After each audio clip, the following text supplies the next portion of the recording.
Complete devastation in the village of Hupapina in La Paz. Heavy monsoon-like rains precipitated a dangerous landslide that split the village down the middle.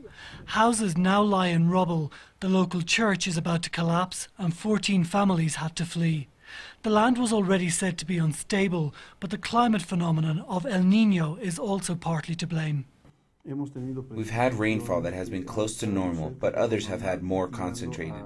We've had an unusual year because of the event El Niño and has had an impact on a global scale, but particularly in all of South America, Peru, Chile, Bolivia, and Argentina.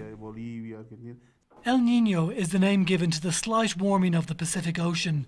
It's a natural phenomenon which occurs every 2 to 7 years, but this season's is the strongest on historical record, dating back to 1950, and it's having abnormally intense effects, especially in South America.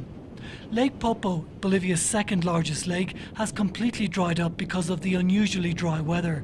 Most of the wildlife that once thrived in the lake has been wiped out. Authorities estimate that 30,000 hectares of crops have been destroyed in Bolivia's Altiplano because of El Niño. For us, this phenomenon is inexplicable, and we don't know what's going to happen today or tomorrow. This is unsustainable for the agriculture, and not just the agriculture, for the livestock as well.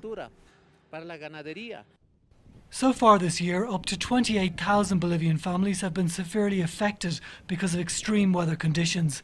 This current phase of El Niño is not expected to ease for several months.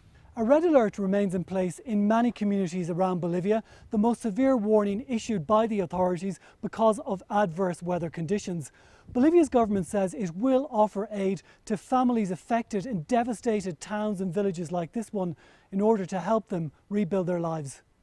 Dimitri O'Donnell, Telesur, Huapapina, Bolivia.